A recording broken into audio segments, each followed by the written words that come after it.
In 1959, a group of 10 hikers decided to go on a skiing expedition across a mountain in Western Soviet Union. The group consisted of 8 men and 2 women, all of which were grade 2 hikers, meaning they were highly experienced in skiing and were greatly familiar with the Siberian wilderness. This trip would eventually raise their status to grade 3, which was the highest certification at that time.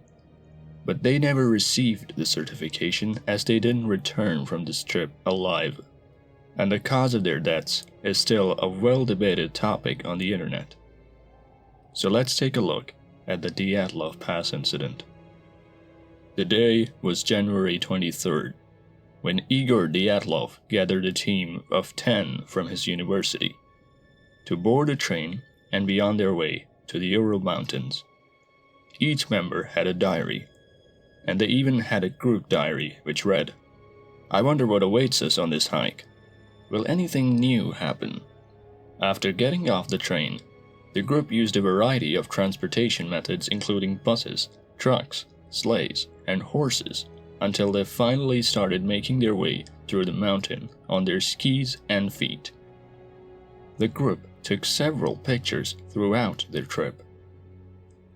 By January 28th, Yuri Yudin, one of the group members, felt sick and decided to head back while his 9 companions continued on with his trip. They took lots of photos together before parting ways and then continued on as planned. This was the last time Yuri ever saw his friends alive. The group documented their journey throughout the next few weeks using their diaries and cameras. The photos that were recovered showed that their journey was going just as planned, with no issues whatsoever. But then, on February 1st, was when things started to go south. They reached a pass in the mountain which they needed to cross before they could continue on further. The pass was later named the Dyatlov Pass after the group leader's name. The weather had gotten colder and harsher, and a blizzard seemed to be on its way. The group ended up at the foot of a mountain which the indigenous Mansi people called the Dead Mountain. At this point, they only had one option: to retreat and come back when the weather got better. But instead, the group decided to set up a camp out in the open at that exact spot, so that they wouldn't lose all the progress they had made on the trip. As experienced hikers, they must have thought that they could handle the weather no matter how harsh it was. At the time, the temperatures were dropping rapidly, reaching all the way to -30 degrees Celsius, and in this cold, they progressed a bit up the slope and set their camp about 100 meters from the mountain's peak. The very last entry in one of the group members' diaries read this: "It is difficult to imagine such a comfort on the ridge, with shrill howling wind hundreds of kilometers away from human settlements." After this, no one heard from these hikers. The hikers were supposed to meet some people at a rendezvous point, but when they didn't make it at the agreed time, people began to grow concerned. They did not do anything about it as they assumed that since these people were experienced, they knew what they were doing and were probably running late because of the weather. But after a few weeks of no word from them, a search party was sent to look for them. The team found their camp on February 26 and immediately knew that something was not right. The tent was torn up and buried in a layer of snow, and the hikers' gear and clothing were all neatly stacked inside it.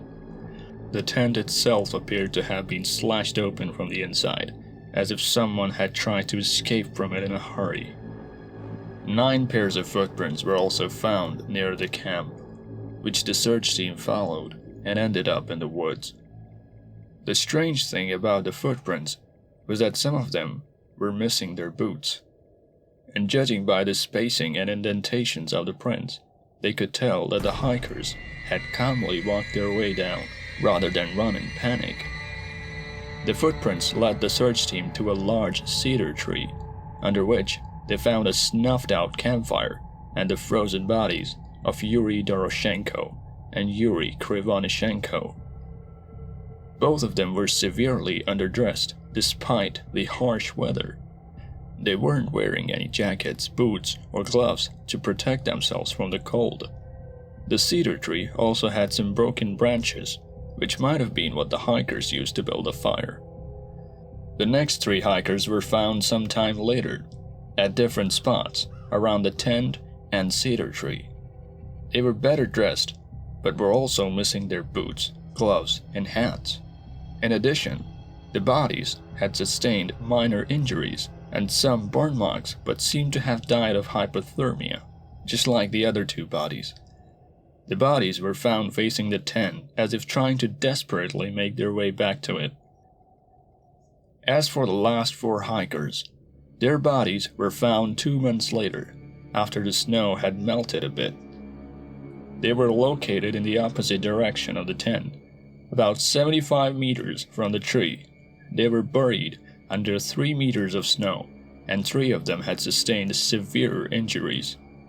One had a fractured skull, which medical examiners said resembled that of someone being slammed to a wall multiple times. The other 2 had fractured ribs and massive internal bleeding. One of the girls was missing her eyes, tongue, and part of her lips and face.